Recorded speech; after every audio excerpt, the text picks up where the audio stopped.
आज की इस वीडियो में हम जानेंगे कि टीडीएस कितने टाइप के होते हैं, कौन कौन सी पेमेंट करने से पहले हमें टीडीएस का ध्यान रखना है कि कितनी लिमिट के बाद हमें टीडीएस डिडक्ट करना पड़ेगा। देखिए, जो टीडीएस डिडक्ट करता है वो डिडक्टर कहलाता है और जिसका टीडीएस हम डिडक्ट कर रहे होते हैं वो डिडक्टी कहलाता है। ठीक है, तो टाइप्स ऑफ टीडीएस में हम यही जानेंगे कितने टाइप्स की पेमेंट करने से पहले आपको इस चीज़ का ध्यान रखना है कि आपको टीडीएस डिडक्ट करना है या नहीं करना है। देखिए, ये कोई इंडिविजुअल भी हो सकता है, ये कोई कंपनी भी हो सकती है। बाकी आप वीडियो को एंड तक देखेंगे तो आपको चीज़ें काफ़ी समझ आ जाएंगी कि कितने टाइप के टीडीएस आपको देखने को मिलेंगे। तो चलिए वीडियो स्टार्ट करते हैं। वीडियो को एंड तक देखें, काफ़ी चीज़ें आपको इसमें मालूम चलेंगी। वीडियो टीडीएस से रिलेटेड मैंने और भी वीडियो बनाई हुई है, आप उन्हें भी देख सकते हैं, जिसका लिंक मैं डिस्क्रिप्शन में दे दूंगी। प्लेलिस्ट में जाएंगे तो आपको बहुत सारी वीडियोज़ वहाँ पर देखने को मिलेंगी।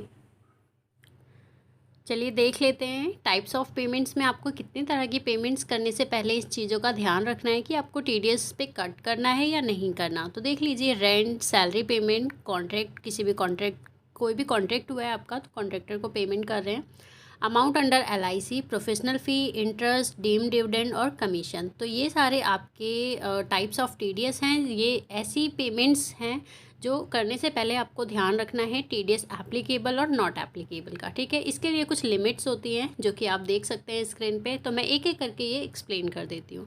देखिए, सैलरी के लिए सेक्शन होता है 192 और थ्रेशोल्ड लिमिट, इसकी लिमिट होती है 2,50,000। अगर आपकी सैलरी 2,50,000 से ऊपर होगी तो इस पर स्लैब रेट्स के अकॉर्डिंग आपका जो है यहाँ पे सैलरी के ऊपर टीडीएस डिडक्ट कर लिया जाएगा आपकी कंपनी के द्वारा। ठीक है, यहाँ पे ये ध्यान रखना है। अगर आप ये मान के चल रहे हैं कि आप किसी कंपनी में काम करते हैं तो आप उसके बेस पे देखें कि आपको किस किस का टीडीएस यहाँ पे कट करना है। ऐसे ही देखिए, प्रीमेच्योर ईपीएफ विड्रॉल 50,000 से ज़्यादा का अगर विड्रॉ करते हैं तो यहाँ पे आपका 10% जो है टीडीएस डिडक्ट हो जाएगा। इंटरेस्ट ऑन गवर्नमेंट सिक्योरिटी पे इंटरेस्ट की लिमिट है 10,000, सेक्शन है 193, जैसे कि आप यहाँ पे देख सकते हैं। आप चाहे तो इसका स्क्रीनशॉट भी ले सकते हैं। वैसे तो बहुत सारे सेक्शन हैं, आपको मैं लिंक दे दूँगी डिस्क्रिप्शन में, आप वहाँ जाके सभी का चेक कर सकते हैं। तो इसी तरह से आप देख लीजिए एक एक करके। यहाँ पे मैंने यहाँ पे शो किया हुआ है।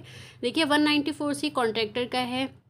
194C कॉन्ट्रैक्टर यहाँ पे देखिए, एक यहाँ सिंगल पेमेंट अगर आप 30,000 से ऊपर करेंगे तो यहाँ 1% आपको टीडीएस काटना होगा। ध्यान देने वाली बात यहाँ पे ये है, ये इंडिविजुअल और एचयूएफ के लिए यहाँ पे मैंने 4th लाइन दिखाई हुई है। और अगर आप कोई कंपनी है या अदर हैं तब आपको ये लास्ट वाली लाइन का जो रेट्स है वो आपको यहाँ पे देखना है। ऐसे ही ये फाइनेंशियल ईयर 22-23 के लिए है। ठीक है, लेकिन आप जब जब फाइनेंशियल ईयर आपका चेंज होगा तो रेट्स में कुछ ना कुछ चेंजेस आते रहते हैं, तो इस चीज़ का आपको ध्यान रखना है और अपडेट रहना है। ठीक है, ऐसे ही देखिए, इंश्योरेंस कमीशन को लेके यहाँ 15,000 की लिमिट है और कितना रेट्स है, क्या सेक्शन है, सभी चीज़ें यहाँ पे दिखाई गई हैं। ठीक है, इंश्योरेंस लाइफ इंश्योरेंस पॉलिसी की जो 1 लाख की लिमिट होती है, 1 लाख से ऊपर अगर आपके मेच्योरिटी अमाउंट होगा तो यहाँ पे आपका ये सेक्शन एप्लीकेबल हो जाएगा और यहाँ पे टीडीएस आपका 5% डिडक्ट कर लिया जाएगा। आपको ये चीज़ मालूम होनी चाहिए कि अगर आप किसी का भी टीडीएस डिडक्ट कर रहे हैं, मान लीजिए आप किसी कंपनी में हैं और आप जिन जिन का टीडीएस डिडक्ट कर रहे हैं तो फॉर्म 16 या फॉर्म 16A भी आपको इश्यू करना होगा उन पार्टीज़ को।